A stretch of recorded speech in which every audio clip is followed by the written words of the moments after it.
It was my daughter's wedding day, and I sat in my old armchair, a message flashing on my phone. Stay home. We just want a peaceful day. She didn't want me there. After all these years, after everything I sacrificed for her, that was how she saw me, alone, abandoned. But what she didn't know was that I wasn't as empty-handed as she thought. For years, I quietly built up something for myself, a fortune, a secret. I had my own plan, and it wasn't just about money. It was about respect. The next day, I walked into a bank with the same resolve I'd carried my whole life. They had no idea what was coming. Want to know what happens next?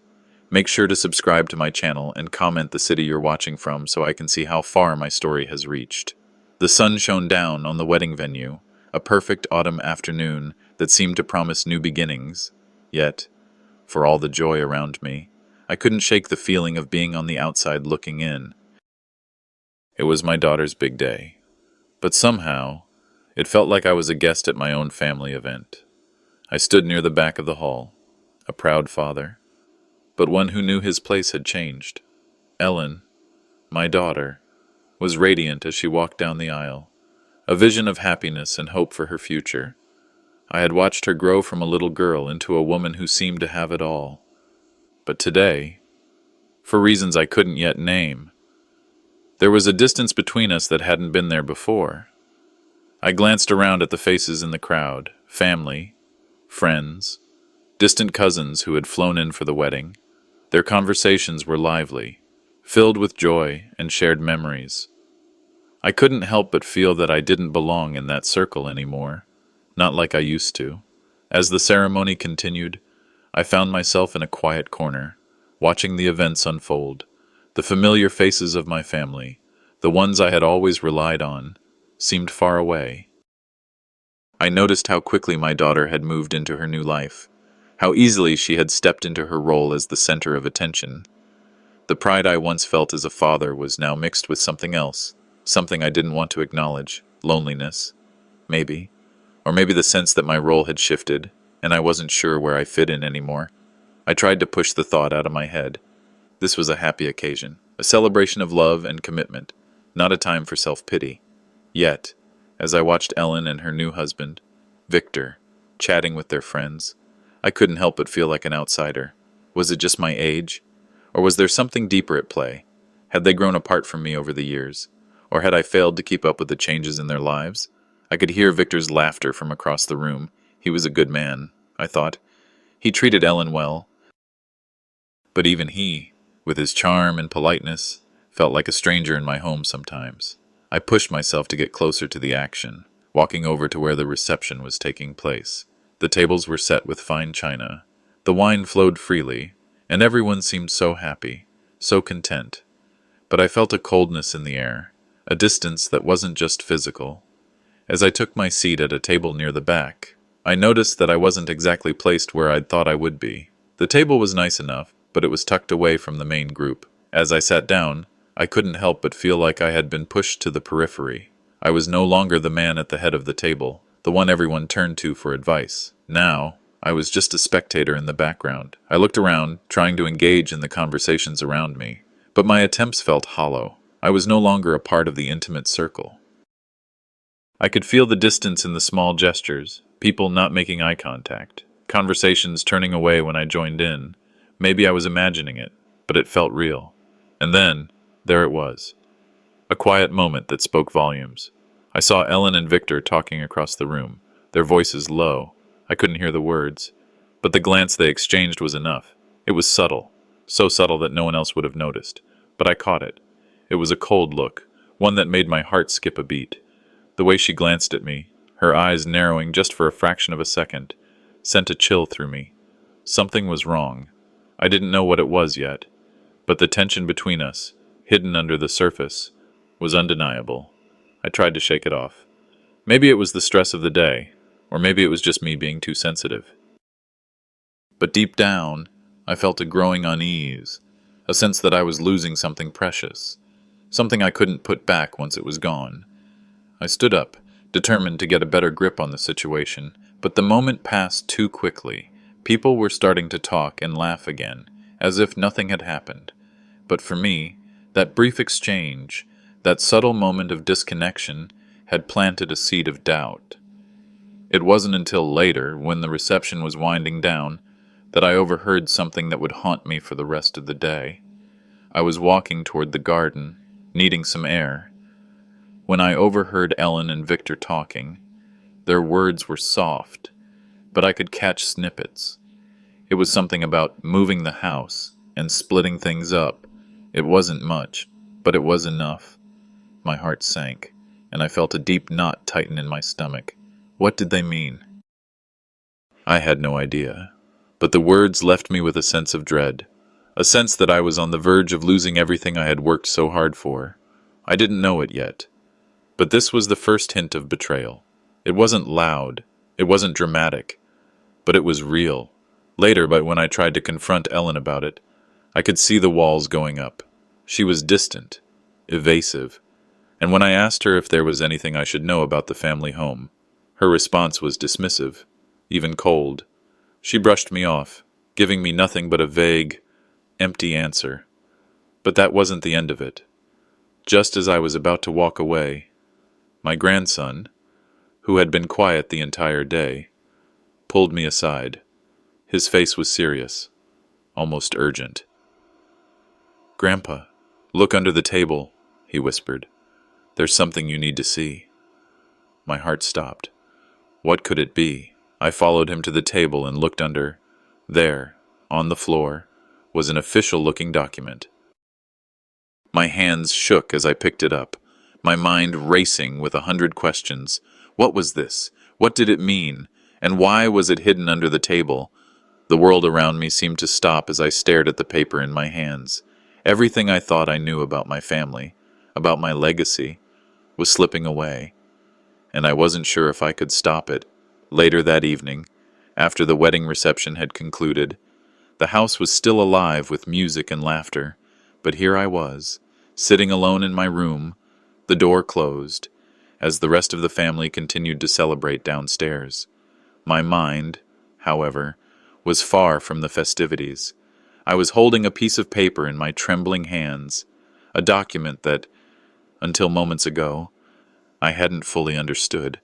My grandson had slipped it to me under the table during the reception, a quiet warning, but it wasn't until I was alone in the quiet of my room that I could truly see what it meant. The wedding was still happening, but I had retreated. The noise from below felt so far away, almost unreal, as if it were a distant memory. I carefully unrolled the paper. At first glance, it looked like nothing more than a legal document, but as I read it again, my stomach dropped. The words on the page were a betrayal in ink. It was a legal agreement about the family estate, our family home, the house I had built with my own hands in countless years of sacrifice, the house that had been the center of everything for so long. The realization hit me like a freight train. Ellen, my daughter, the one I had poured everything into, was planning to take control of the house, perhaps even sell it, and without my consent. I couldn't believe it. All those years of hard work, providing for them, supporting them, and now I was nothing more than an obstacle to be removed. "Is this really happening?" I muttered under my breath, my voice shaking. It couldn't be real. Not my own daughter, but the words on the paper were clear. The wheels were already in motion. As I sat there, staring at the document, my mind kept flashing back to the moments throughout the day, little things I had ignored before. The way Ellen had barely looked at me during the ceremony, the way Victor, her husband, had barely said a word to me, the subtle coldness in the way they interacted with me, as if I was already invisible, as if they were already preparing for something without me. I felt a pang of guilt. Maybe I had missed the signs. Maybe I had been too blinded by love for my daughter to see that she was changing. But this was something different. This wasn't just a matter of time or distance. This was betrayal, plain and simple. Just then, there was a soft knock on the door, and I almost jumped. My heart pounded in my chest as I turned my attention to the door. "Grandpa?" came a soft voice. It was Thomas, my grandson. I hadn't expected him. He had been so quiet during the reception, his face a mixture of joy and concern. I opened the door slowly, Thomas stood there, looking as uncomfortable as I'd ever seen him. His usual playful demeanor was absent, replaced with a seriousness that unsettled me. "I had to warn you, Grandpa," he said quietly, stepping into the room. His eyes met mine, and there was something in them I couldn't quite place. Fear, perhaps. "It's all true. Everything you've been thinking. It's happening." My breath caught in my throat. I felt like the floor had been swept out from under me. "What do you mean?" I asked, my voice barely above a whisper. He shifted uneasily. "They're planning to sell the house. Grandpa, they've already started making plans behind your back. I don't want to see you hurt. But I had to tell you, I didn't know how long you'd take to figure it out." His words sent a cold chill through me. This was no longer a matter of suspicion. It was real. They were taking it from me, from us. The house, the legacy. I had built that place from the ground up. Every nail, every brick. It had all been for them, for my family. And now they were plotting behind my back to strip it away.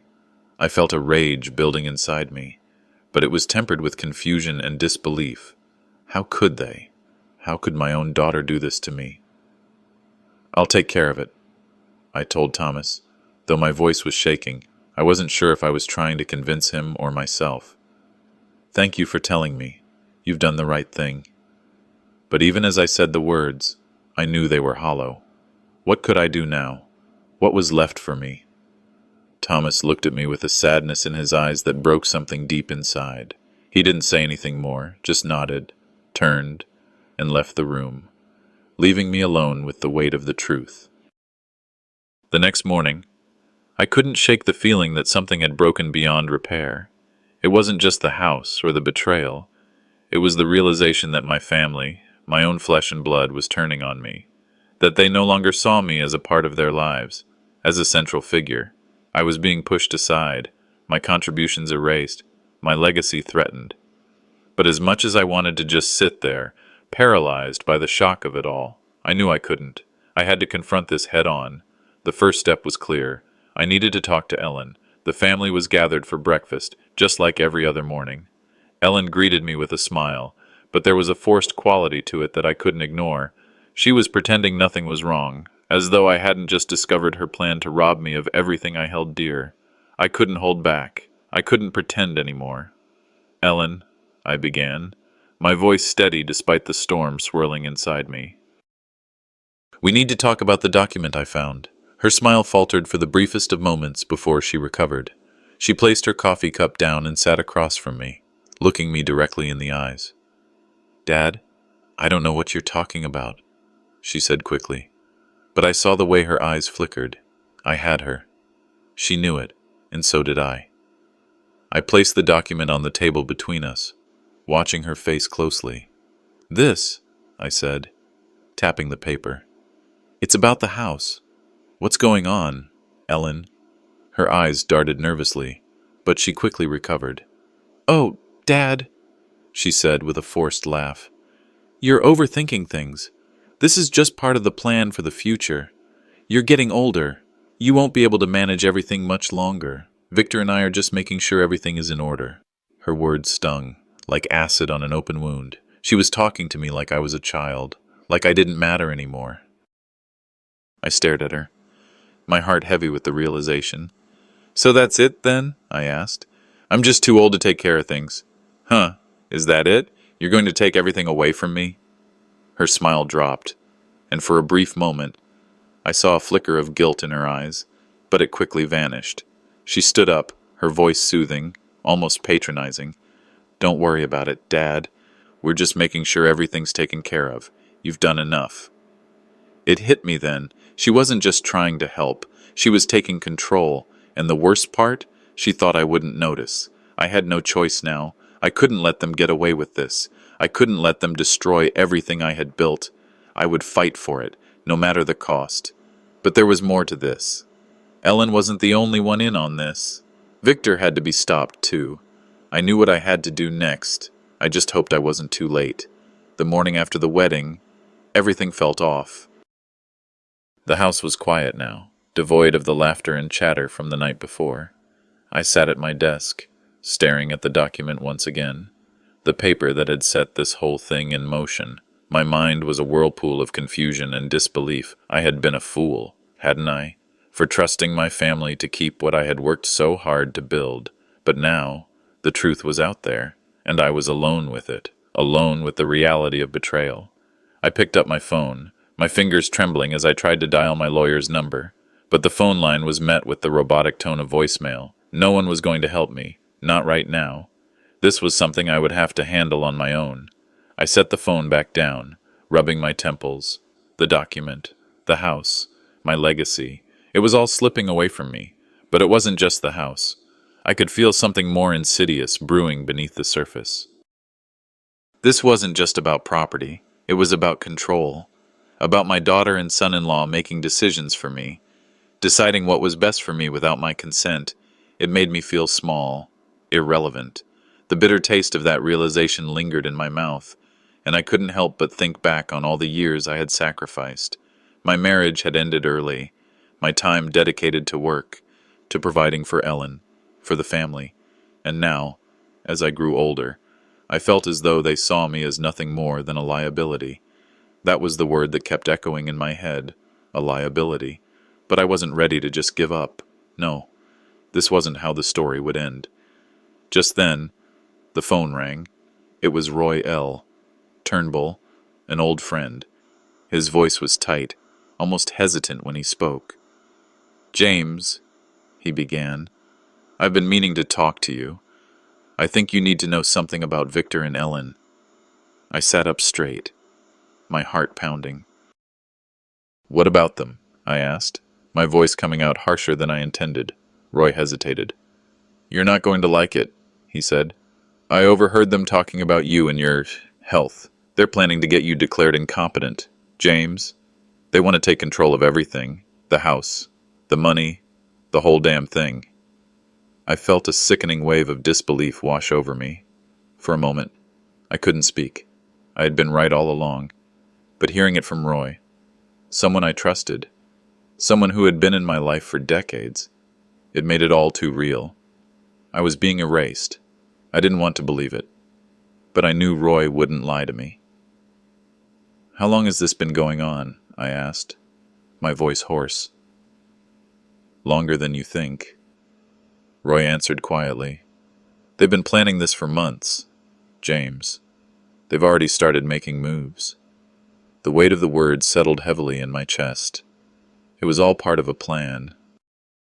A cruel, calculated plan that Ellen had been a part of from the beginning. How could she do this to me? I stood up, the room spinning as I tried to gather my thoughts. "I need to see you. Roy, we need to talk." "I'll meet you," Roy replied. "But be careful. James, this thing's deeper than you think." Later that day, I met Roy at a diner we used to frequent. The place was familiar. Everything about it screamed nostalgia. But today it felt wrong, as if I no longer belonged here. I wasn't sure if it was the coffee in my hands or the storm brewing in my gut. But the feeling of estrangement was suffocating. Roy arrived just as I was about to lose myself in my thoughts. He looked tired, his face drawn. He sat down across from me, glancing around nervously before meeting my eyes. "I'm sorry, James," he said, shaking his head. "I should have told you sooner." I leaned forward, the weight of his words pressing down on me. "Tell me what you know, Roy." "What's going on with Ellen and Victor?" Roy sighed, his hands shaking as he gripped his coffee cup. "They've been talking about getting you declared incompetent. They think you're too old to manage your affairs. James, they want to take over everything. I overheard them discussing it. They've been plotting behind your back for months." The words were like a slap to the face. My vision blurred for a moment as I processed the betrayal. I felt the ground shift beneath me, as though the life I had built had suddenly turned to dust. "They've already made moves?" I asked, the anger in my voice barely contained. Roy nodded grimly. "It's all set up, James. They've already contacted the right people. They've even started getting your medical records, talking to doctors. It's only a matter of time before they make their move." The realization hit me like a punch to the stomach. This wasn't just about the house. They were trying to take me out of the picture, erase my agency, my dignity. I wasn't just losing my home, I was losing everything. I sat back in the booth, my mind spinning. How long have they been planning this? Roy swallowed hard. Longer than you think. They're doing this for the money. James, it's always been about the money.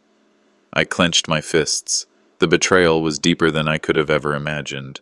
My own daughter, my flesh and blood, was willing to destroy everything I had worked for. I had to act. I had to take control of my life again. I left the diner with a new fire in my belly. I couldn't sit idly by and let them destroy everything I had built. No, I would fight. I had to. As I made my way back home, I could feel the weight of the situation pressing down on me. I needed to confront Ellen. I needed to make sure she knew I wasn't going to go down without a fight. But before I could get home, my phone rang again. It was Ellen. "Dad, how are you feeling after the wedding?" she asked, her voice too calm, too casual. I felt the rage flare up inside me. "Ellen," I said sharply, cutting her off. "I know everything. You and Victor have been planning to take control of my house, haven't you? You've been scheming behind my back." There was a long pause on the other end of the line. When she spoke again, her voice was icy. "Dad, you're not thinking clearly. I'm doing this for you. You're getting too old to manage things on your own." I could hear the condescension in her voice. It burned through me like fire. "No, Ellen," I said, my voice low but full of conviction. "You're doing this for yourselves, and I won't let you." I hung up the phone, the weight of what I had just said settling over me. I was done being manipulated. I was done being the pawn in their game. But just as I set the phone down, it rang again. This time, it was my grandson. "Grandpa," he whispered, his voice trembling. "There's something you need to know about Mom and Victor. I think they're planning something even worse." I felt the blood drain from my face. "What is it?" I asked, my voice barely a whisper. "There's a clause in the estate agreement," he said. "It lets them evict you. They could even cut you off from us." My heart dropped. This was bigger than I thought. This wasn't just about the house. They were going to take everything. I told him to stay safe, that everything would be okay. But deep down, I knew the fight was just beginning. I hung up, my mind racing. The final piece of the puzzle had fallen into place, and I was ready to make my move. But before I could start gathering evidence, Thomas spoke again. "Grandpa, there's something else I found," he said, his voice trembling. "Something you need to see." The house felt different the next morning. There was a stillness to it, a silence that hung in the air, thick and oppressive. I sat at my desk in the study, staring at the documents Roy had given me. The weight of the betrayal pressed down on me, but there was no time for mourning. I couldn't afford to be a passive observer anymore. My daughter and son-in-law had made their move, and now it was my turn. I picked up the phone, my fingers brushing the cold screen. I had every intention of calling Ellen, confronting her, but I hesitated. Something about it felt too immediate, too vulnerable. Instead, I dialed Roy's number. He answered on the second ring. "James, you okay?" Roy's voice was thick with concern, but I could hear the tension underneath. "I'm not okay, Roy," I said, trying to keep my voice steady. "I know what they've been doing. I have the documents." "I figured as much," Roy replied softly. "But James, you need to be careful. Confronting them directly might escalate things. You're dealing with a lot more than just legal papers here. There's something much deeper, and it could backfire on you." I could feel my anger rising, but I forced myself to calm down. "I don't have a choice anymore. Roy, I have to act. I'm not going to let them take what's mine." "Just be prepared," Roy warned, his voice dropping to a whisper. "There's more to this than you realize. The documents you have might not be enough. You need concrete proof, proof of fraud. Without it, they'll walk all over you." I clenched my fists. "I'll figure it out," I muttered. "Thanks, Roy." After hanging up, I stared at the documents again, feeling a mixture of rage and helplessness. My daughter, Ellen, the one I had raised, loved, and sacrificed for, was betraying me. And for what? Money? Power? I couldn't understand how this had happened, but there was no time to dwell on it. I needed to act, and I needed to act fast. Later that morning, I arranged a family meeting. It was time to confront Ellen and Victor. I didn't know what to expect, but I knew one thing. I wasn't going to let them continue this charade. I had to get to the bottom of it, and I had to stop them. The air in the room was thick with tension when they finally arrived. Ellen walked in first, her smile forced, and Victor followed, his usual cold expression plastered on his face. The moment they sat down, I knew the confrontation had begun. "You both have some explaining to do," I said, my voice steady, but the anger simmering beneath it was palpable. Ellen's eyes darted to Victor for just a second before she spoke. "What do you mean, Dad?" she asked, feigning innocence. "What's going on?" I didn't hold back. "I know about the scheme, the house, the estate, the documents. You and Victor think I don't know, but I do." "You're planning to take everything from me." Ellen's face faltered for a second, but she quickly masked it with a calm demeanor. "Dad, you're not thinking clearly. We've been talking about taking care of things. We're just trying to make sure you're okay." I could feel the blood rushing to my face. "No. Ellen, don't feed me that crap. I know what's going on. This isn't about me. This is about you and Victor taking control of everything I've worked for. I won't stand for it." Ellen's smile grew tight, and I could see the anger creeping into her eyes. "Dad," she said, her voice suddenly condescending, "you don't understand. You're getting older. You need help. We're doing this for you." The words stung. They cut deep, more than I was willing to admit. But I wasn't going to back down now. "No, you're doing this for yourselves, for your own gain, and I won't be a part of it." Victor hadn't said a word up until then, but his silence was telling. He leaned back in his chair, his hands clasped in front of him, his eyes cold and calculating. Finally, he spoke. "You don't understand, James," he said, his voice low and dangerous. "Ellen's just trying to help you. You're too old to manage everything yourself." I could feel the rage building up inside me. He wasn't even trying to hide it anymore. He wasn't just a passive player in this. I could see now how much control he had over Ellen. It wasn't just her that had betrayed me. It was both of them. "I'm not an idiot," I snapped, slamming my hand on the table. "I know what you're trying to do, and it's not happening. I won't let you steal everything from me." Victor's eyes narrowed, and I saw a flicker of something dark cross his face. "You can't fight this, James. It's already been decided. You're old news." The words hit me like a slap to the face, but it wasn't over. I wasn't done yet. I reached into my drawer and pulled out the documents Roy had given me. I slammed them onto the table in front of Ellen and Victor, the sound echoing in the quiet room. "You want to see what I have?" I growled. "These papers.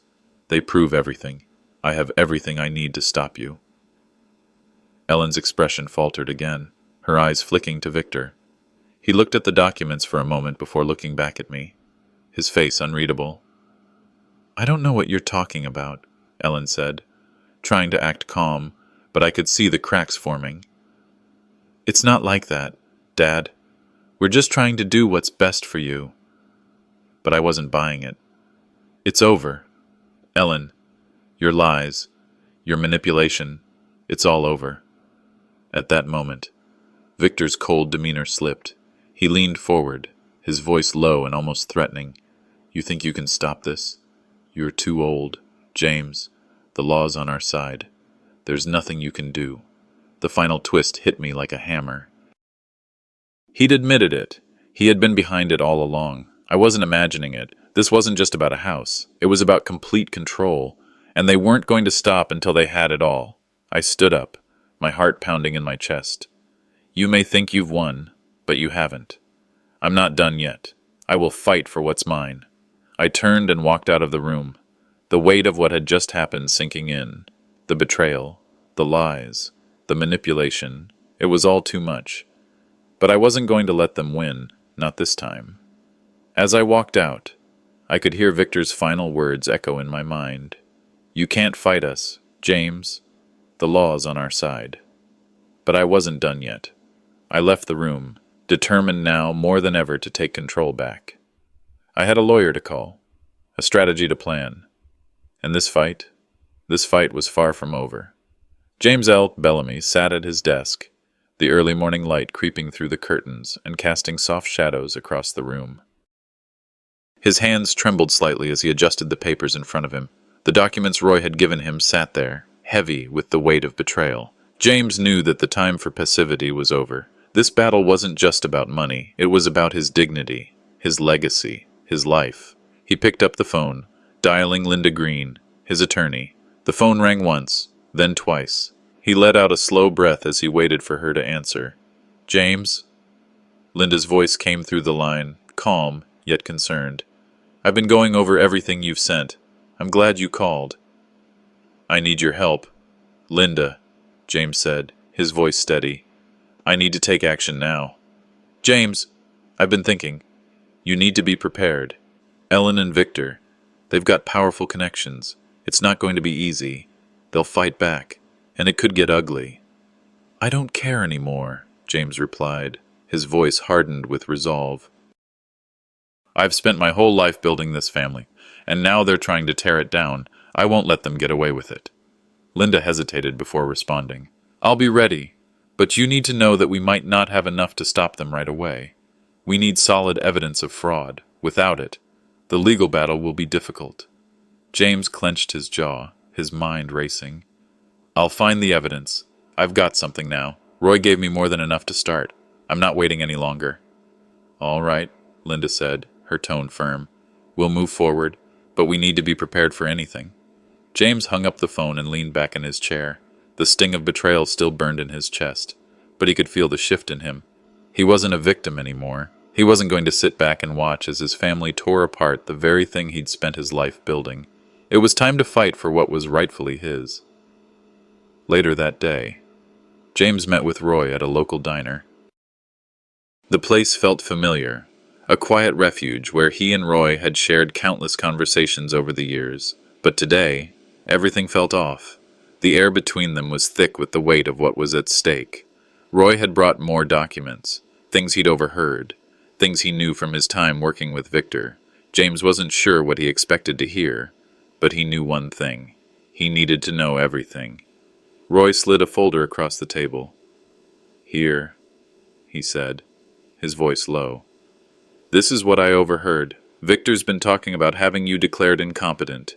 They want full control. James, not just the house. Everything. The whole estate." James's stomach tightened. His daughter, the one he had given everything to, was plotting this with Victor. It felt like a cruel joke, but the evidence in front of him was undeniable. "I can't believe it," James whispered, shaking his head. "How long has this been going on?" Roy's eyes were filled with regret. "Longer than you think. They've been setting this up for months, maybe longer. You need to act fast." James felt the full weight of the situation settle in his chest. This wasn't just about the house. It was about his family's betrayal. The people he loved most in the world had conspired to take everything from him, and now it was personal. Before James could respond, his phone rang. It was Ellen. "How are you?" "Dad?" she asked, her voice smooth, too smooth. "I hope you're feeling better after the wedding. We've been worried about you." James could feel his blood pressure rise. "Cut the act, Ellen," he snapped. "I know what's been going on. I know about the documents, about the plan to take everything from me." There was a pause on the other end of the line, and James could almost feel her panic. "What are you talking about?" she said, her voice trembling ever so slightly. "You're not thinking clearly. We're just trying to help you. You don't need to worry about a thing." James's heart pounded in his chest. The lies, the manipulation. He could hear it all in her voice. "I know everything. Ellen, don't lie to me. I know about Victor. I know about your plans to take control of the estate, and I won't let you get away with it." Ellen's voice hardened. "You don't understand, Dad," she said, her tone dripping with condescension. "I'm doing this for you. You're getting too old to handle everything yourself. You need us." James felt the anger flood his chest. "No, Ellen, you're doing this for yourselves. You and Victor are trying to take everything from me, and I won't stand for it." Before Ellen could respond, James hung up the phone, his hands shaking with fury. He wasn't going to let her manipulate him anymore. It was time to face the truth head on. The following day, James called a family meeting. He had the evidence, he had the facts, and he wasn't going to back down. Ellen and Victor arrived, the tension in the air palpable.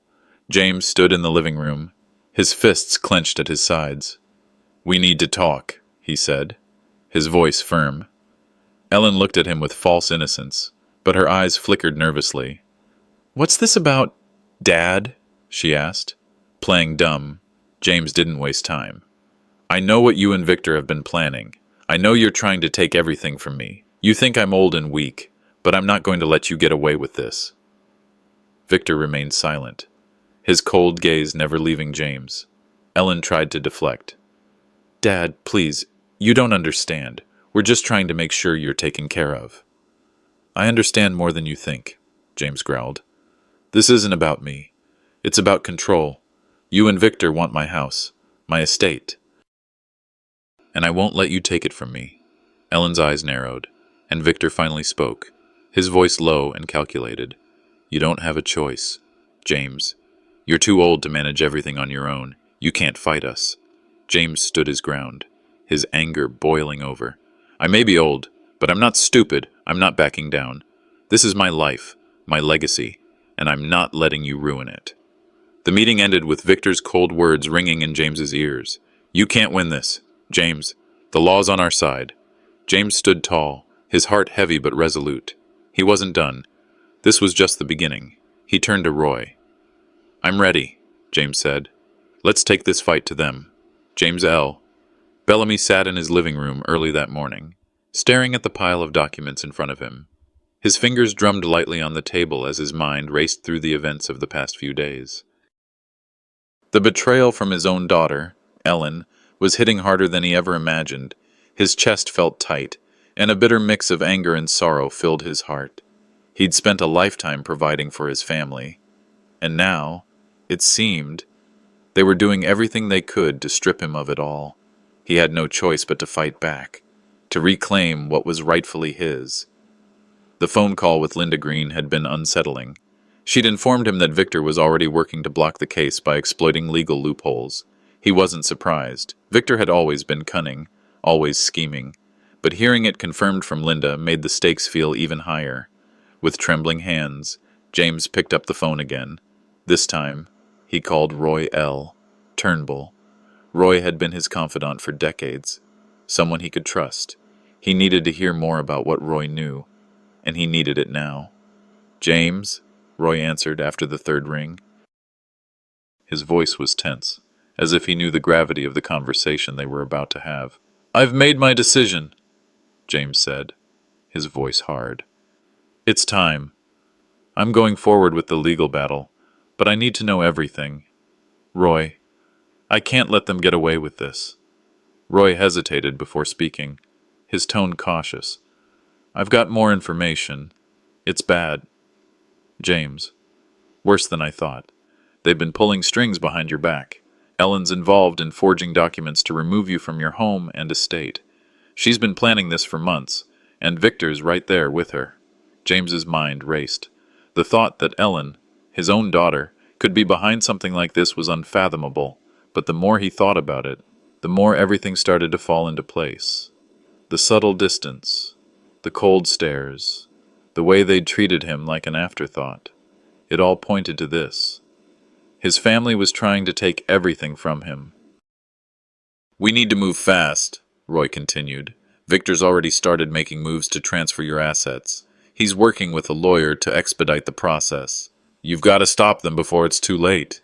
James's chest tightened with frustration. "I won't let them take my home. I've worked too hard for everything I've built. I'll fight this with everything I have." Roy's voice softened. "I'll be there with you, James. We'll make sure they don't win."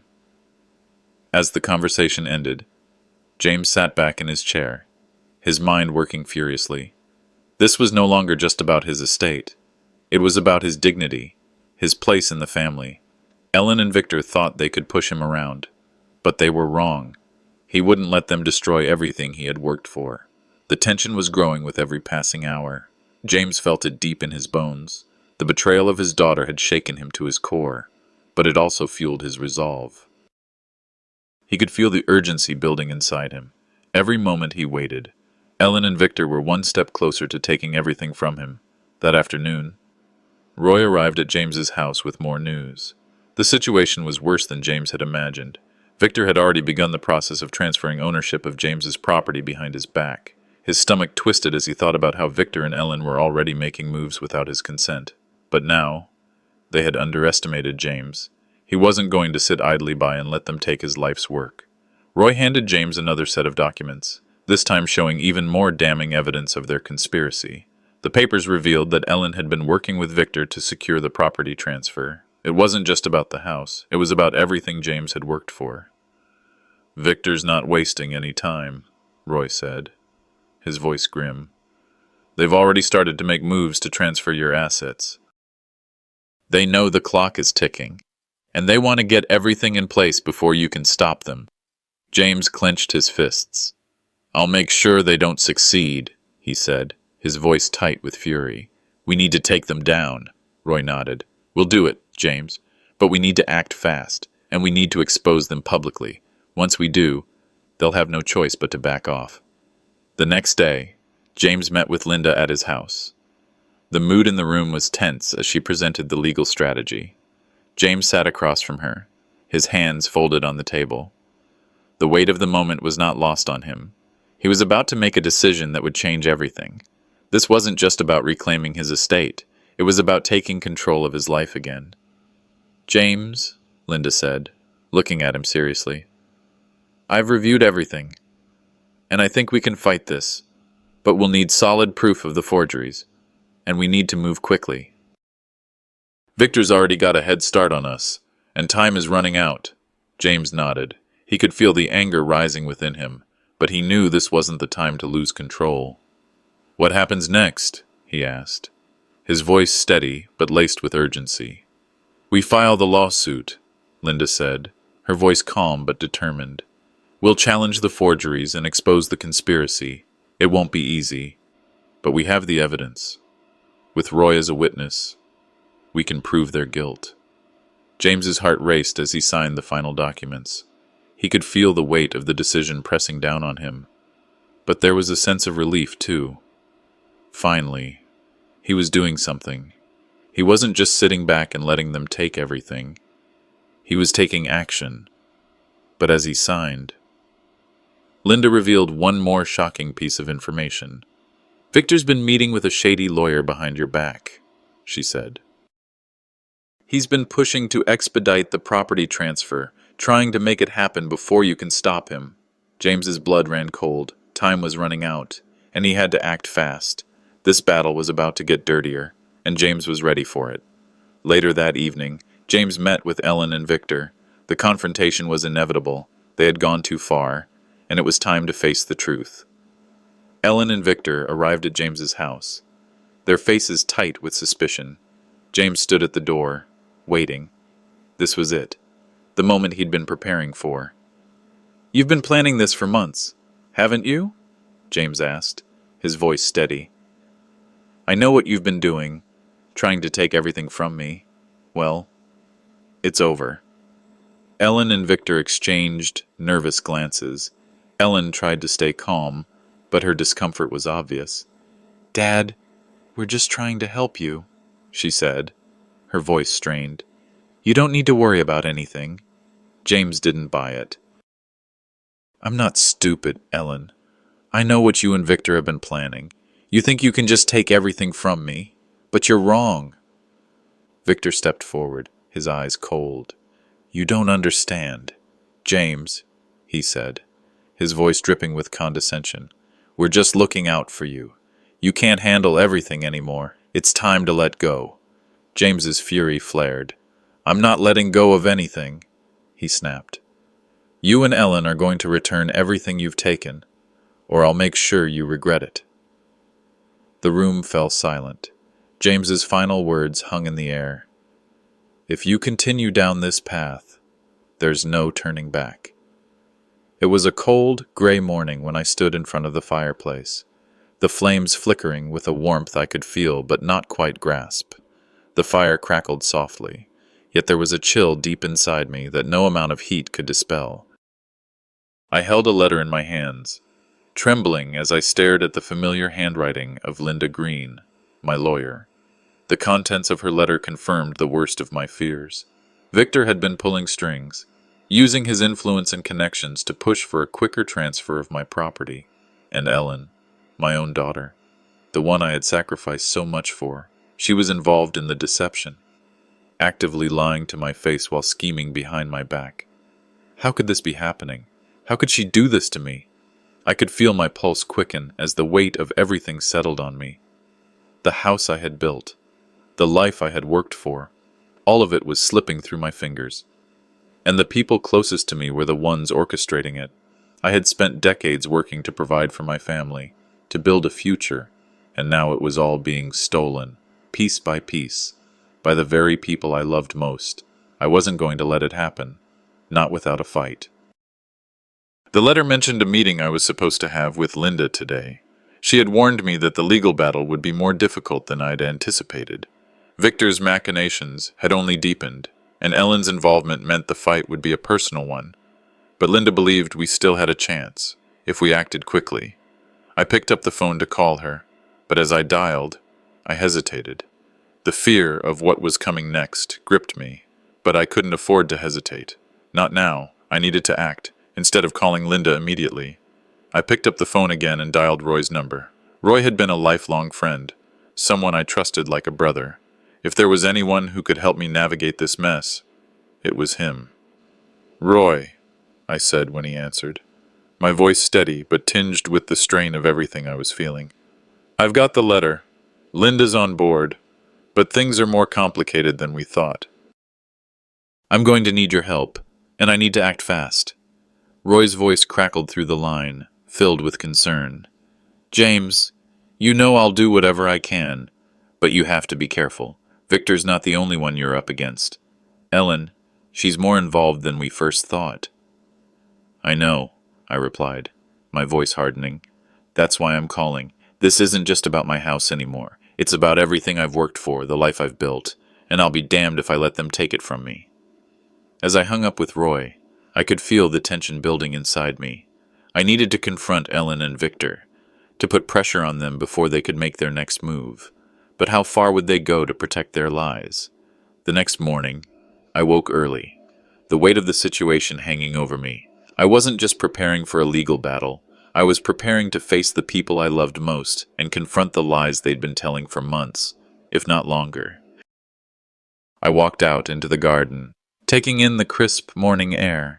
The cool breeze brushed against my face, a reminder of how much time had passed, how much had changed. I thought about the family I had raised, the children I had poured my life into, and now, it felt as if they were slipping through my fingers. Victor was making moves behind the scenes, and I knew he wouldn't stop until he had everything, but I couldn't let him. I wouldn't.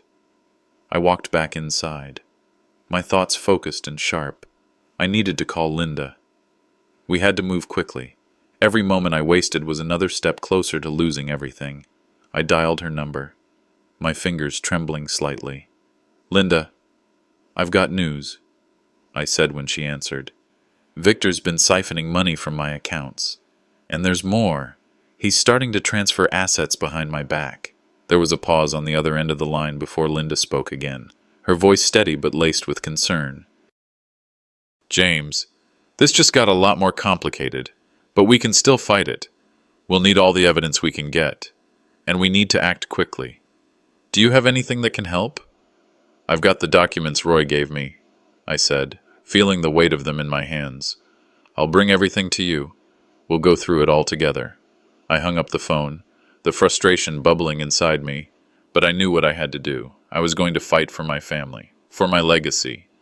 I had always believed that if you worked hard enough, things would work out, but this time, it wasn't just about hard work. It was about standing up for what was mine, for what I had built with my own hands, and I wasn't going to let them take it from me without a fight.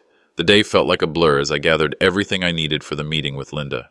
I spent hours going over documents, trying to piece together what had been happening behind my back.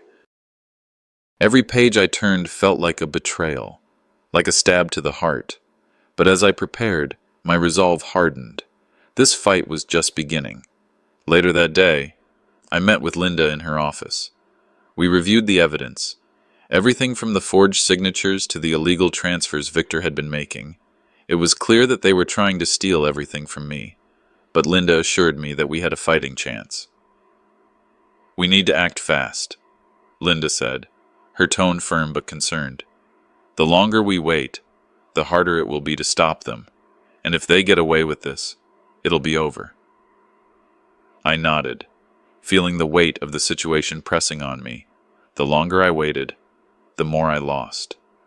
It was time to confront Ellen and Victor. The next day, I arranged a meeting with them at my house. Ellen and Victor arrived, and there was a coldness in the air as they stepped into the living room. The tension between us was palpable. I didn't waste any time. "I know what you've been doing," I said, my voice steady. "I have the documents, the proof of what you've been planning, and I'm not going to let you steal what's mine." Ellen's face turned pale, but she quickly recovered. "Dad, you don't understand. I'm just trying to take care of things for the future," she said, her voice dripping with false concern. "No," I said, my voice hardening. "You're trying to take everything from me, and I'm not going to let it happen." Victor remained silent, but I could see the smugness in his eyes. He thought he was in control, but he was wrong. "This ends now," I said, my voice full of resolve.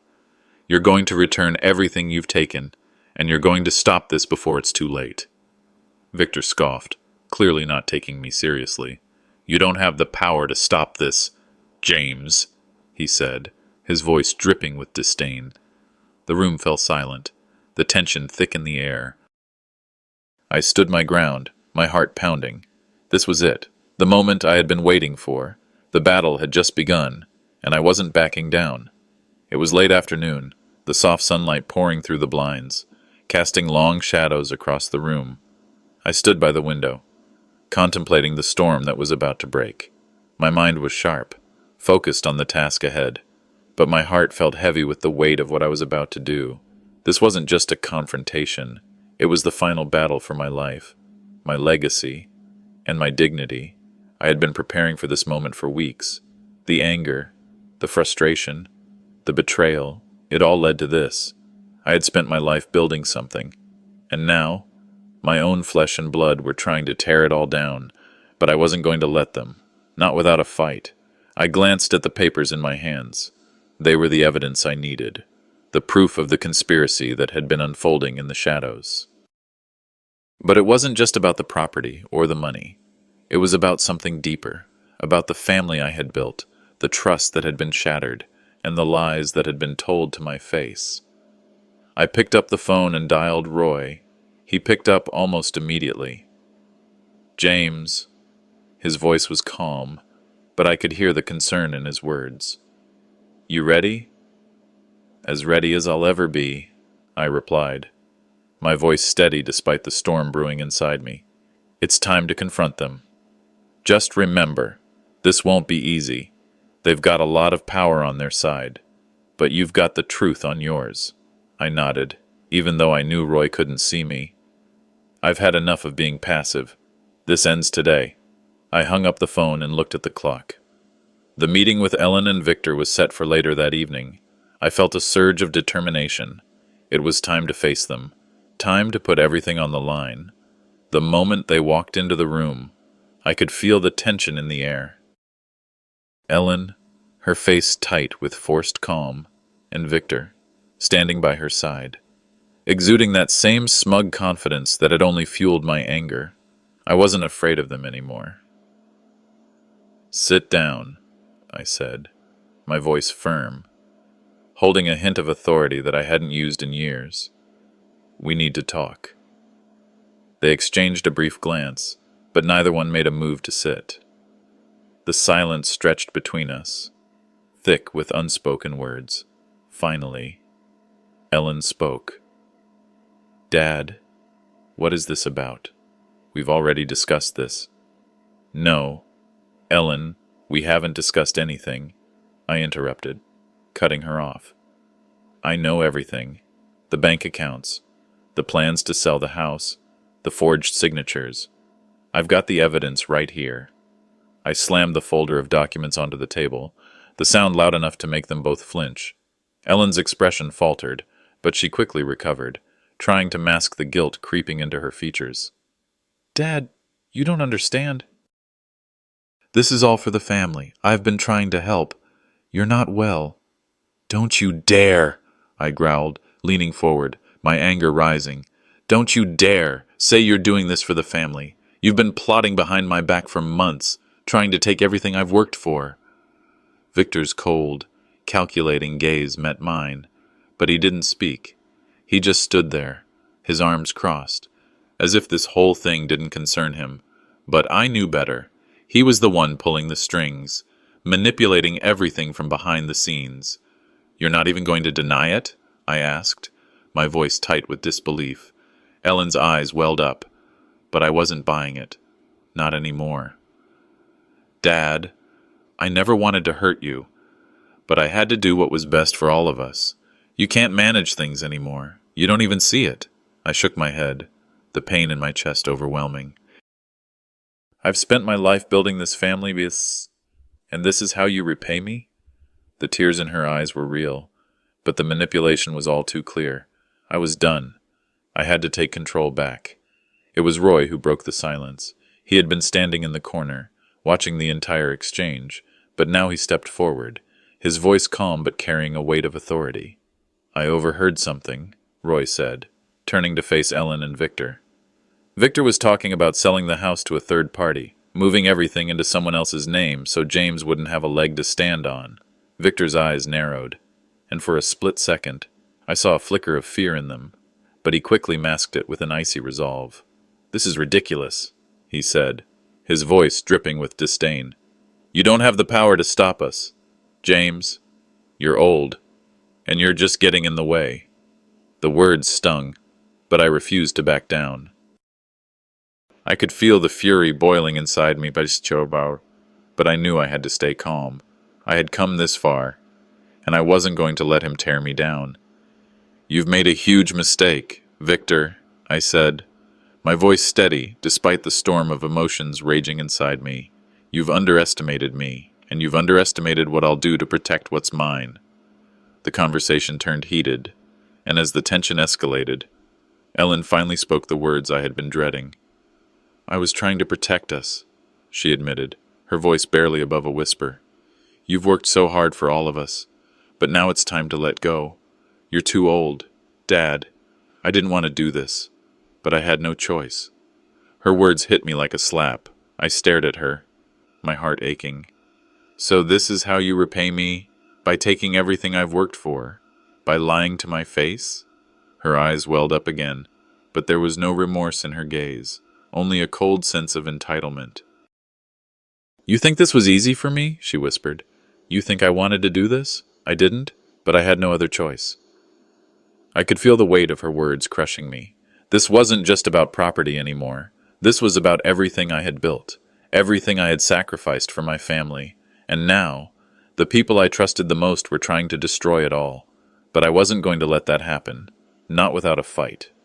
I stood up, my hands shaking with anger, but my mind clearer than ever. You've made a terrible mistake, Ellen, I said, my voice cold and final. You're going to return everything you've taken, and you're going to stop this, or I'll expose everything. I'll go public with this, and when I do, no one will ever trust you again. Victor scoffed, but there was a nervousness in his eyes now. You can't fight us. James, we've already won. I took a step closer to him, my voice low and firm. Don't be so sure. The room fell silent, the air thick with the weight of everything that had been said. This battle wasn't over. It had only just begun. As I turned to leave, I heard a knock at the door. I opened it to find Linda standing there, her face pale, holding a single sheet of paper in her hand. James, she said quietly, handing me the paper. Victor's already filed for a court order. He's trying to freeze your assets. The realization hit me like a freight train. The battle had just escalated to a whole new level. I looked at Linda, my jaw clenched. Then let's get ready to fight.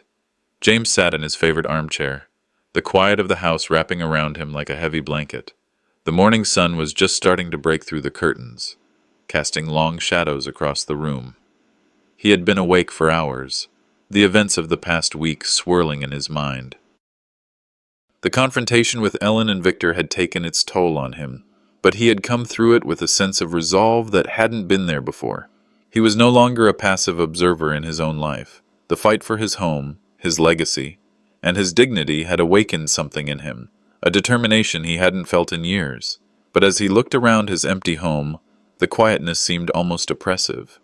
What had he really gained? Was it worth it? The pain of betrayal still stung, especially from Ellen, but a part of him was relieved that the battle had reached its conclusion. The legal proceedings were moving forward, and while it wasn't over, he had made it clear to his daughter and son-in-law that he wouldn't back down. Still, the emotional scars were deeper than any legal victory could heal. James's thoughts were interrupted by the soft ring of the phone. It was Linda Green, his lawyer, and despite everything, he felt a small surge of hope.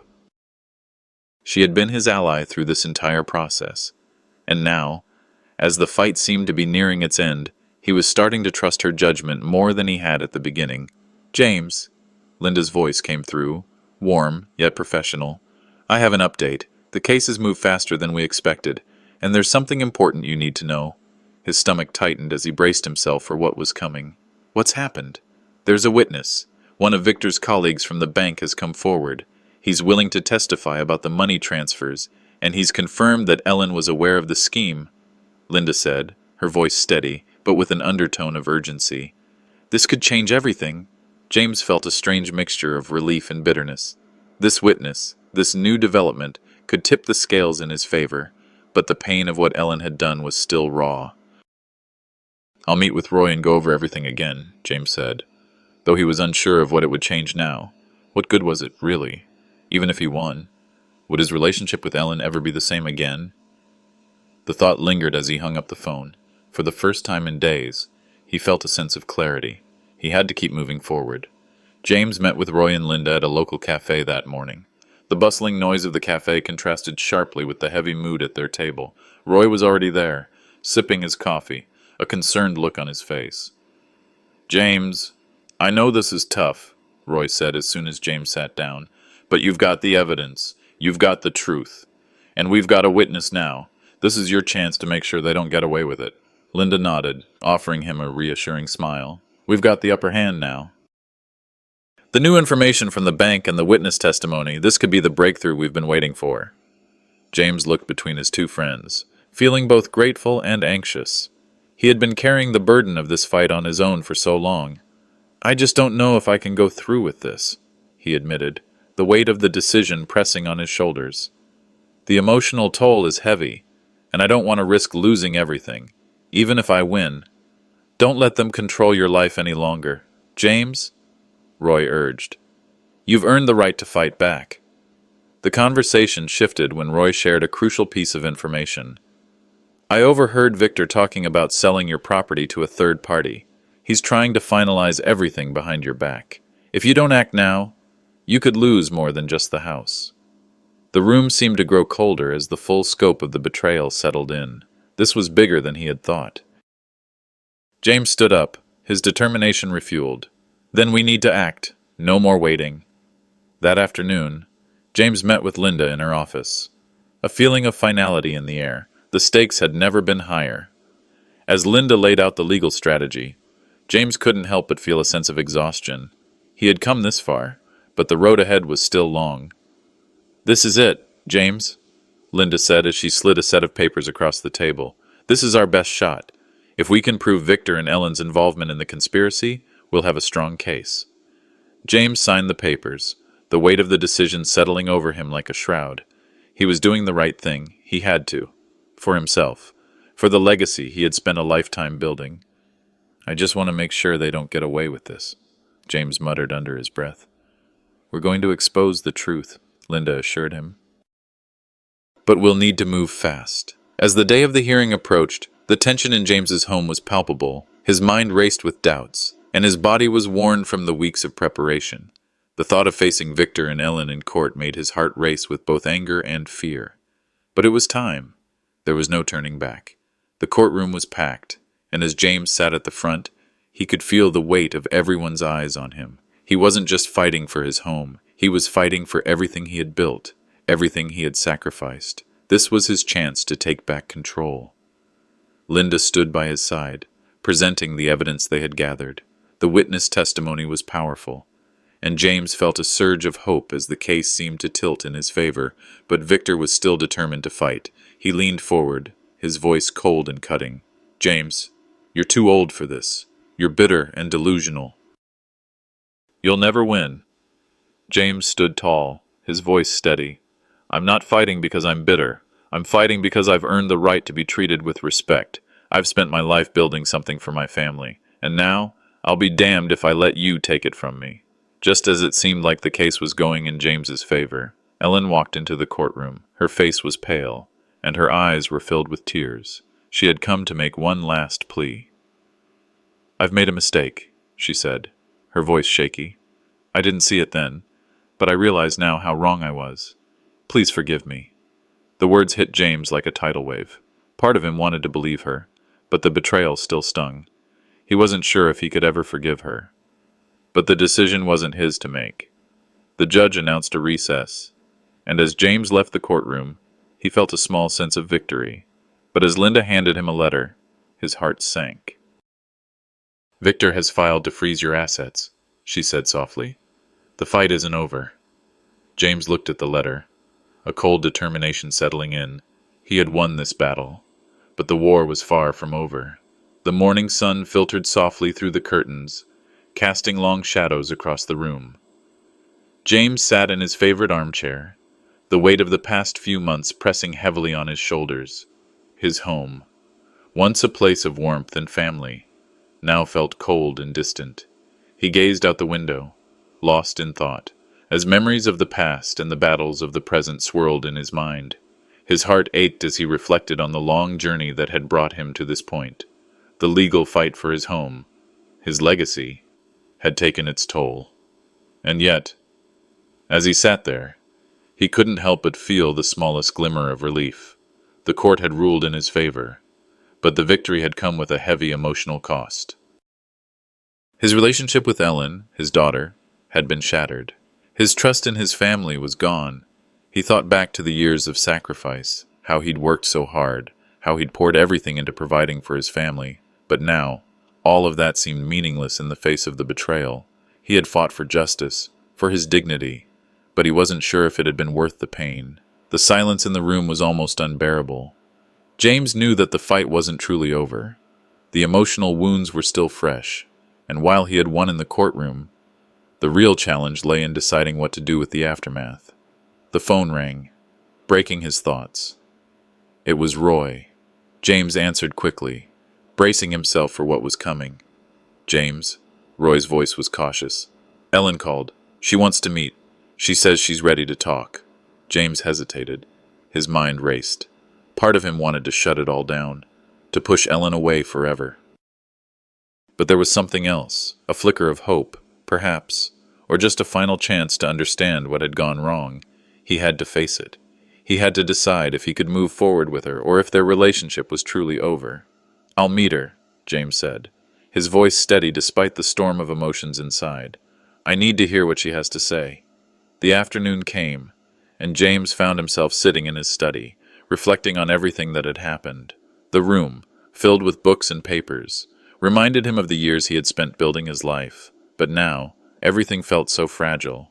He had been betrayed by the people he loved most. As he prepared to meet Ellen, his thoughts drifted to the letter he had received from his late wife. The letter was something he had put off reading for years, but now it seemed to speak directly to him. It was a reminder of the love they had shared, the sacrifices they had both made, and the importance of family. The words were simple, but they cut deep. "James, don't forget what really matters. Family is complicated, but love is the foundation. Don't let anger take that away." James felt a lump form in his throat. His wife had always been the steadying force in his life, and now, as he stood on the precipice of a decision that could change everything, he wondered if he could ever forgive Ellen and Victor. Could he find a way to heal the wounds they had caused? Later that day, James met Ellen and Victor in a quiet park near his home. The sun was beginning to set, casting a warm glow over the scene. The three of them sat on a bench in silence, the tension thick in the air. Ellen was the first to speak. "Dad, I—" Her voice cracked, but she quickly regained her composure. "I know I've hurt you, and I'm sorry. I didn't realize how much damage I was causing. I was blinded by my own pride and fear." Victor sat beside her, his face unreadable. He didn't speak, but his eyes betrayed a hint of regret. James could feel the sincerity in Ellen's voice, but the bitterness of her betrayal was still fresh. He listened, but a part of him wasn't sure if he could ever forgive her. "You've broken my trust, Ellen," James said, his voice steady but filled with emotion. "You and Victor, both of you, you took everything I've worked for. And for what? Money? Power?" He shook his head. "I loved you. And this is how you repay me?" Ellen's eyes filled with tears, but she didn't speak for a moment. Finally, she whispered, "I was trying to protect us. Protect our future. I thought I was doing the right thing." James felt a surge of anger rise in his chest, but he held it back. "You're not the only one with a future. Ellen, I've given everything to you, to this family, and you repay me by trying to take what's mine?" Victor spoke for the first time. "James, please. We made a mistake, but it's not too late. We can make things right. We're family." James's eyes flickered toward Victor. He could see the half-truths in his eyes, the manipulation that still lingered beneath his words. But Ellen, for the first time, seemed genuinely remorseful. James took a deep breath. He had reached a crossroads. The fight for his legacy was not just about money, it was about his dignity, his family, and the life he had built. But could he forgive the people who had tried to destroy it all? "I'll forgive you," he said, surprising both of them. "But on one condition. You both have to take responsibility for your actions. No more lies. No more manipulation. I'll forgive. But you have to prove to me that you deserve it." Ellen and Victor nodded, both visibly relieved. But James could tell that their words were empty. He wasn't sure if he could ever trust them again. The road to rebuilding their relationship would be long, but at least there was a chance. As James walked away from the park, his mind raced. The confrontation had been tough, but it was only the beginning. He had made his decision, but the emotional toll was far from over. As he sat in his living room later that evening, contemplating the future, he received a call from Roy. "They want to have a family gathering," Roy said. "They're trying to make amends. It's a small step, James, but it's something." James nodded slowly. "I'll think about it," he said, his voice low. He wasn't sure if he could ever fully repair the damage, but one thing was clear: he was no longer fighting alone. The next morning, James received a letter from an unexpected source, a distant relative he hadn't heard from in years. The letter hinted at new revelations that could change everything. James felt a knot form in his stomach. The battle for his family and his legacy was far from over. The future was uncertain, but James was ready for whatever came next. James sat in the quiet of his study, the weight of the past several months pressing on his shoulders. The events that had unfolded, the betrayals, the court cases, the long conversations with Linda, Roy, and his family, had left him physically and emotionally drained. The quiet of the morning outside his window contrasted with the storm of thoughts swirling inside his mind. He had won his battle in the courtroom, but what had he really won? Was this fight worth the cost? His home, once filled with warmth, now felt like a shell, a place where memories lingered, but peace was fleeting. He sat by the window, holding a glass of whiskey in his hand, the amber liquid swirling as he reflected. He thought about the family he had fought so hard for, about Ellen, and what he had hoped for them. Yet, he knew that their relationship could never return to what it once was. As he stared out at the world outside, the weight of the sacrifices he had made hit him hard. He had done everything for them, worked long hours, given them everything, and now, his daughter, his flesh and blood, had betrayed him. The bitterness of the past still stung, but there was a sense of clarity now, a recognition that healing would take time, if it could happen at all. His thoughts were interrupted by the ringing of his phone. It was Roy. "James, there's been a change in the case," Roy said, his voice full of hesitation. "Ellen has reached out. She wants to meet. She's asking for one last chance to talk." James took a deep breath. He had been prepared for this, but now that it was happening, he felt a wave of uncertainty wash over him. He wasn't sure if he could face her, but he knew he had to. If there was any chance of closure, it would be in that conversation, later that day. James sat in his study, alone. His mind was still processing the phone call. He had made his decision to meet with Ellen, but there was a gnawing feeling in the pit of his stomach.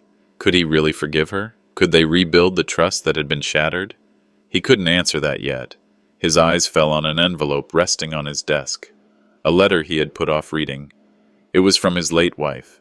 As he opened it and began reading, the words from the past seemed to cut through the bitterness, reminding him of the love they had shared. His wife had always been his rock, the steadying force in his life. Her words, though simple, brought him a sense of peace. "James, don't forget what really matters. Family is complicated, but love is the foundation. Don't let anger take that away."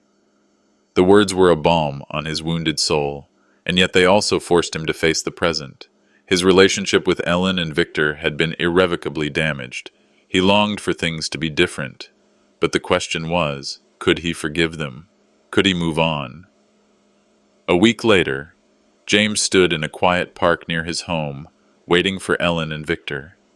The sun was setting, and the air was crisp. It was the kind of evening that invited reflection. The familiar tension filled the air as he spotted them waiting for him. The past several months had led to this moment of confrontation, of healing, or perhaps final closure. Ellen spoke first, her voice trembling. "Dad, I've hurt you. I didn't realize how far I had gone until it was too late." She wiped away a tear. "I'm sorry. I was blinded by my own fears and greed." Victor stood silently beside her, his face unreadable. He avoided James's gaze, but James could see a flicker of something in his eyes, perhaps regret, perhaps shame. James looked at them, the anger still fresh in his chest. He had every right to lash out, to demand answers, but something inside him held him back. He had been patient for so long, he had fought for what was his, but now the decision was in his hands. "Do you understand what you've done?" James asked, his voice steady. "Do you understand the damage you've caused? The trust you've broken?" His voice cracked slightly, but he quickly regained control. Ellen nodded, her voice barely above a whisper. "I was wrong. I was just trying to protect our future, but I see now that I hurt you more than I ever realized." Victor finally spoke, his tone cold but not entirely dismissive. "We both made mistakes. James, I won't deny that, but it's not too late. We can make things right." James felt his chest tighten. The words he had been longing to hear were now spoken, but they felt hollow. He had heard enough lies, enough manipulation, yet there was something in their eyes that made him pause. Maybe there was a chance for them to change. Maybe there was a way forward.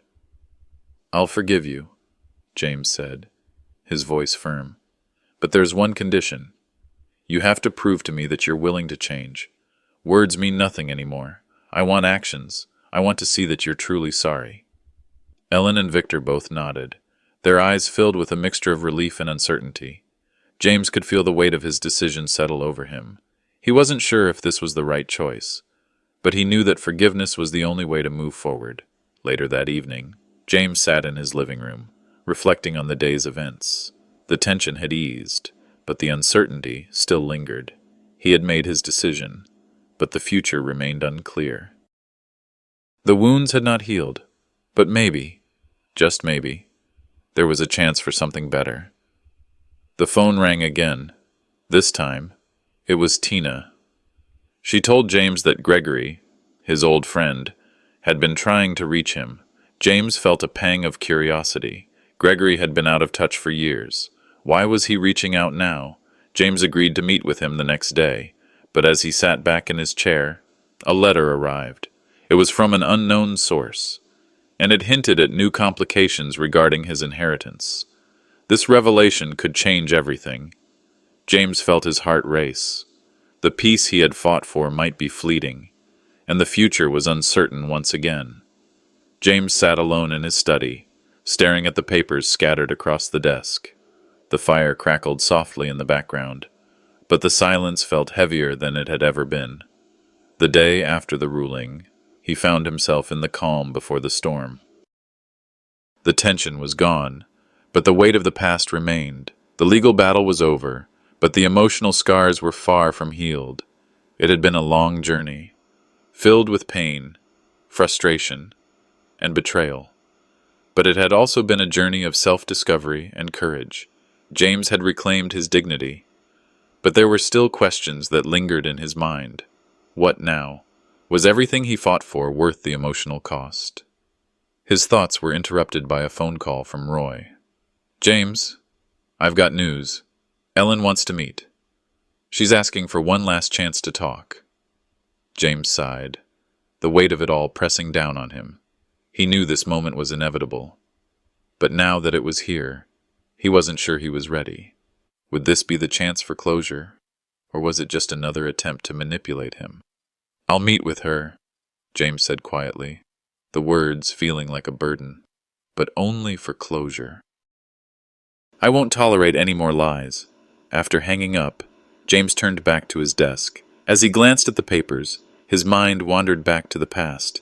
He thought about his life, his sacrifices, his hard work, his love for his family, but in the end, it was all overshadowed by betrayal.